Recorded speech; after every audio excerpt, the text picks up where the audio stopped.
എല്ലാവർക്കും നമസ്കാരം. നമ്മുടെ വിപ്രോയുടെ 20ാം വാർഷികത്തോടനുബന്ധിച്ച് വിപ്രോ ക്യാമ്പസിലേക്ക് കയറാനുള്ള ഒരു ചാൻസ് ദീപചേച്ചി വഴി എനിക്ക് കിട്ടി. ദീപചേച്ചി നമ്മുടെ വിഷ്ണുവിൻ്റെ ചേച്ചിയാണ്. അപ്പോൾ ഞാനിന്ന് നേരത്തെ കമ്പനിയിൽ നിന്ന് ഇറങ്ങി ട്രെയിൻ കയറി നമ്മുടെ തൃപ്പൂണിത്തുറ വന്ന് മെട്രോ കയറി. അങ്ങനെ ഞാൻ മെട്രോ കയറിയിട്ട് ഇറങ്ങാൻ നേരം എൻ്റെ ഡോർ ഓപ്പൺ ആവാത്തതുകൊണ്ട് QR വെച്ചിട്ട് ഡോർ ഓപ്പൺ ആവാഞ്ഞപ്പോൾ എന്നെ അവിടുത്തെ സെക്യൂരിറ്റി പിടിച്ചു. ആൾ വെച്ച് നിങ്ങൾ പിന്നെ എങ്ങനെ ഇത് ഡോർ വഴി കയറി വന്നെന്നൊക്കെ ചോദിച്ചു. ഞാൻ ഏതോ ഡോറ് തുറന്നിറങ്ങുന്നുണ്ടപ്പോഴത്തേക്കും കയറി. തിരിച്ചിറങ്ങാനായിട്ട് നോക്കിയപ്പോഴാണ് നമ്മുടെ QR സ്പ്ലിറ്റായിട്ട് QR മൊത്തത്തിലില്ല. പിന്നെ അവർ കൗണ്ടറിൽ പോയിട്ട് എനിക്ക് പുതിയൊരു ടിക്കറ്റ് തന്ന്. അങ്ങനെ ഞാൻ സെക്യൂരിറ്റി എടുത്ത് ചോദിച്ചു ഇനി ഞാൻ ഇറങ്ങിപ്പോകാൻ എന്ത് ചെയ്യണമെന്ന് ചോദിച്ചു. എന്തായാലും അവർ ടിക്കറ്റ് ചെക്കിയിട്ട് വേറെ ടിക്കറ്റ് അന്ന് ഇറങ്ങി. ഇത് നമ്മുടെ മെട്രോയിൽ തൃപ്പൂണിത്തുറ മെട്രോയിൽ കണ്ട ഭയങ്കര റിയലിസ്റ്റിക് ആയിട്ടുള്ള കുറച്ച് സ്റ്റാച്യൂസാണ്. അതിൻ്റെയൊക്കെ പെർഫെക്ഷൻ ഞാൻ അതിൻ്റെ ചില പർട്ടിക്കുലർ പോർഷൻസ്, അതിൻ്റെ കാല്, അങ്ങനെയുള്ള കാര്യങ്ങളെല്ലാം, അതിൻ്റെ മുദ്ര, അതെല്ലാം പെർഫെക്റ്റായിട്ട് ചെയ്തു വെച്ചിട്ടുണ്ട്. ഈ രൂപത്തിൻ്റെ കാല് ശ്രദ്ധിച്ചാലായിട്ട് മനസ്സിലാവും. ആ കാല് വെച്ചിരിക്കുന്ന രീതി അതെല്ലാം ഭയങ്കര പെർഫെക്റ്റായിട്ട് ചെയ്തിരിക്കുന്നു. അപ്പോൾ ആ കലാരൂപത്തിൻ്റെ ഡീറ്റെയിൽസ് എല്ലാം അവർ ചെയ്തിട്ടുണ്ട്. പടയണി.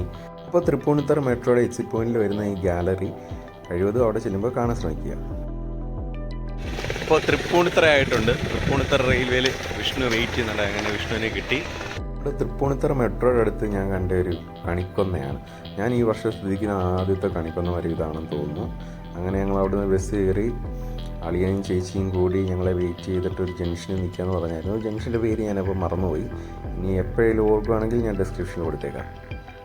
അങ്ങനെ അളിയനും ചേച്ചിയും കൂടി ഞങ്ങളെ പിക്ക് ചെയ്തു. ഞങ്ങൾ ചെറിയ മോമോസൊക്കെ കഴിച്ചായിരുന്നു. അതിൻ്റെ വിഷ്വൽ എടുക്കാനായിട്ട് പറ്റിയില്ല. അപ്പോൾ ഇൻഫോ പാർക്കിനകത്തിലേക്ക് കയറിയിരിക്കുകയാണ്. അളിയൻ പോളി വൈബിൽ ഇങ്ങനെ നടന്നു പോവുകയാണ്. അപ്പോൾ ഇൻഫോ പാർക്ക് ക്യാമ്പസിലേക്ക് കയറാനായിട്ട് ടാഗും കാര്യങ്ങളൊക്കെ വേണം. അപ്പോൾ ചേച്ചിയുടെ ടാഗൊക്കെ ആയിട്ട് ഞങ്ങൾ കയറി. പിന്നെ വിപ്രോയ്ക്ക് ഞങ്ങൾക്ക് അകത്ത് കയറാനായിട്ട് ഞങ്ങൾക്ക് ഗസ്റ്റ് പാസ് ചേച്ചി എന്തായാലും അറേഞ്ച് ചെയ്ത് തന്നു. അപ്പോൾ ഇതാണ് 20th ആനിവേഴ്സറി വിപ്രോയുടെ ഗസ്റ്റ് പാസ്. അകത്ത് വിപ്രോയുടെ തന്നെ സ്റ്റാഫിൻ്റെ കുറേ കൾച്ചറൽ പ്രോഗ്രാംസ്, അവരുടെ കുട്ടികളുടെ എല്ലാം കുറേ കൾച്ചറൽ പ്രോഗ്രാംസ് ഒക്കെ ഉണ്ടായിരുന്നു. പാട്ട്, ഡാൻസ്, അതേപോലെ തന്നെ വിപ്രോയുടെ ഒഫീഷ്യലായിട്ടുള്ള ഡാൻസ് ഗ്രൂപ്പിൻ്റെ ഡാൻസും കാര്യങ്ങളൊക്കെ ഉണ്ടായിരുന്നു. വിഷ്വൽസൊക്കെ ഞങ്ങൾ എടുത്തിട്ടുണ്ട്. അപ്പോൾ വിപ്രോ ക്യാമ്പസ് ഇതാണ്. ഔട്ട്സൈഡേഴ്സിന് അങ്ങനെ വിപ്രോയുടെ ക്യാമ്പസിലൊന്നും കയറാനായിട്ട് സാധിക്കില്ല. പിന്നെ ഇത് 20th ആനിവേഴ്സറി ആയിട്ട് നമ്മുടെ അവിടെ വർക്ക് ചെയ്യുന്നവരുടെ കസിൻസിനെയും അതേപോലെ തന്നെ വീട്ടുകാരെയൊക്കെ കൊണ്ടുവരാനായിട്ടുള്ള ഒരു അവസരം ഉള്ളതുകൊണ്ട് മാത്രമാണ് നമുക്ക് കയറാനായിട്ട് പറ്റിയിട്ടുള്ളത്. അപ്പോൾ ഇതാണ് വിപ്രോയിൽ വർക്ക് ചെയ്യുന്നത് നമ്മുടെ ദീപചേച്ചിയുടെ ഹസ്ബൻഡായിട്ടുള്ള നമ്മുടെ അനീഷ് അളിയനും. അപ്പോൾ വിപ്രോയുടെ ക്യാമ്പസിൽ കുറേ അധികം ഫ്രൂട്ട്സും കാര്യങ്ങളൊക്കെ ഉണ്ട്. അവിടെ അവക്കാഡോ, അതേപോലെ തന്നെ നമ്മുടെ ചാമ്പയ്ക്ക, റംബൂട്ടാൻ, അങ്ങനെ കുറേ സാധനങ്ങളുണ്ടായിരുന്നു. പക്ഷേ അതൊന്നും പറിക്കരുതെന്ന് അവിടെ എഴുതി വെച്ചിട്ടുണ്ട്. ഇത് ഇവർക്ക് തന്നെ ചെറിയ പൈസയ്ക്ക് അവിടെ വിപ്രോ ക്യാമ്പസിൽ വിൽക്കുന്നുണ്ട്. കുറേ ചെടികളും കാര്യങ്ങളൊക്കെ ഉണ്ട്. അപ്പോൾ ചേച്ചി അവിടെ പഞ്ചിങ് ചെയ്യാനായിട്ട് വിപ്രോയുടെ ക്യാമ്പസിലേക്ക് ആൾ വർക്ക് ചെയ്യുന്ന ഹൗസിലേക്ക് കയറി. വിപ്രോയുടെ ചെറിയൊരു മൊത്തത്തിലുള്ളൊരു ഡീറ്റെയിൽസ് എന്താ പറയുന്നത്, ഇതിൻ്റെ പേരെന്താണെന്ന് എനിക്കറിയില്ല. അപ്പോൾ അതവിടെ ഡിസ്പ്ലേ ചെയ്തിട്ടുണ്ടായിരുന്നു. പാളിയനും ചേട്ടനും കൂടി ഇതെല്ലാം ഇങ്ങനെ നോക്കിക്കാണുകയാണ്. ക്യാമ്പസിൻ്റെ മിനിയേച്ചർ രൂപമായിരുന്നു തോന്നുന്നല്ലേ, അങ്ങനെ പറയാൻ വേണമെങ്കിൽ.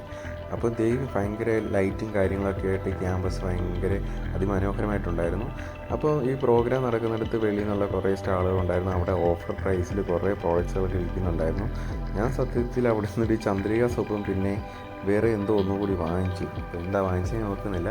എന്തായാലും കുറേ അധികം സാധനങ്ങളുണ്ടായിരുന്നു.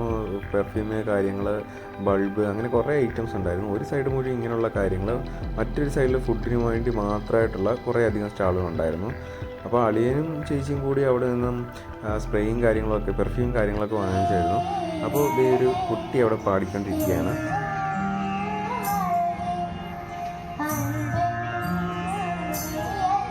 അപ്പോൾ ഈ പ്രോഗ്രാം നടക്കുന്നതിന് തൊട്ട് പിന്നിലായിട്ട് നമുക്ക് ആ ടവറിൽ ലുലു സൈബർ ടവർ അങ്ങനെയുള്ള കാര്യങ്ങളെല്ലാം, IBM അങ്ങനെയുള്ള കമ്പനീസിൻ്റെ പേരും കാര്യങ്ങളൊക്കെ നമുക്ക് വായിക്കാനായിട്ട് പറ്റുന്നുണ്ട്. അതെല്ലാം അവിടെയാണ്. ഇതാണ് നമ്മുടെ ഫുഡ് കോർട്ടും കാര്യങ്ങളൊക്കെ അറേഞ്ച് ചെയ്തിട്ടുള്ള ഓപ്പോസിറ്റ് സൈഡ് ഇതായിരുന്നു. അവിടെ ഐസ്ക്രീം അങ്ങനെയുള്ള കാര്യങ്ങളൊക്കെ ഉണ്ടായിരുന്നു.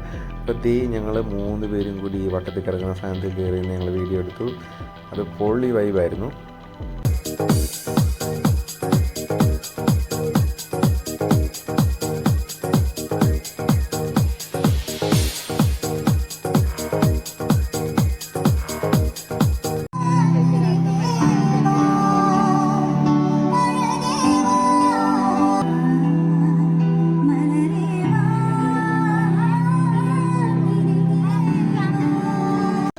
അവസാനം കീട്ടിലിനൊരു ഡി ജെ ഉണ്ടായിരുന്നു. അപ്പോൾ ഡി ജെയോട് കൂടി പരിപാടിയെല്ലാം അവസാനിക്കുകയായിരുന്നു. എന്തായാലും ഞങ്ങൾ കുറേ എൻജോയ് ചെയ്തു ഡി ജെ പാർട്ടി. അപ്പോൾ വിഷു എടുക്കാനെന്ന് പറഞ്ഞ് പോയ ഞാൻ എന്തായാലും ആദ്യമേ ഞാനും വിഷ്ണു കൂടി തുള്ളി തുടങ്ങി. പിന്നെ എന്തായാലും നമ്മുടെ അളിയനും ചേച്ചിയും പിന്നെ ആളുടെ കുറേ കൊളീഗ്സും ഒക്കെ ഉണ്ടായിരുന്നു. കൊളീഗ്സിൻ്റെ ഒന്നും വീഡിയോസ് ഒന്നും എടുക്കാനായിട്ട് എനിക്ക് സത്യത്തിൽ ഞാനത് ഓർത്തില്ല. മിക്കവാറും ഈ വ്ളോഗ് കാണുമ്പോൾ അവർ പറയുന്നുണ്ടായിരിക്കും അവരെ ഉൾപ്പെടുത്തില്ലെന്ന്. നെക്സ്റ്റ് ടൈം എന്തായാലും ഞാനത് മറക്കാതെ ചെയ്തിരിക്കും. നല്ല കമ്പനിയായിരുന്നു അവരെല്ലാം. പക്ഷേ എനിക്ക് അവരുടെ വിഷ്വൽസ് ഒന്നും അങ്ങനെ എടുക്കാനായിട്ട് പറ്റിയില്ല.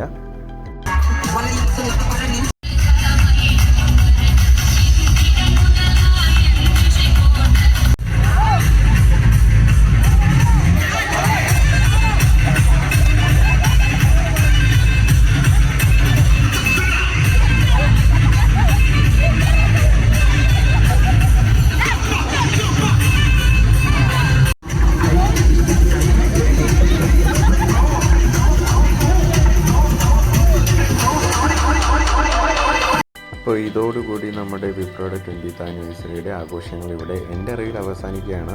തുടർന്ന് പരിപാടികളുണ്ടോ എന്ന് എനിക്കറിയില്ല. അപ്പോൾ ഇതാണ് നമ്മുടെ സുഹൃത്തുക്കളാണ്, എറണാകുളത്തുള്ള നമ്മുടെ സുഹൃത്തുക്കൾ ഞങ്ങളെല്ലാവരും കണ്ടു. അപ്പോൾ ഇതാണ് വിപ്രോയുടെ ഫ്രണ്ട് ഗേറ്റ്. അങ്ങനെ ഈ വ്ളോഗ് ഇവിടെ അവസാനിക്കുകയാണ്.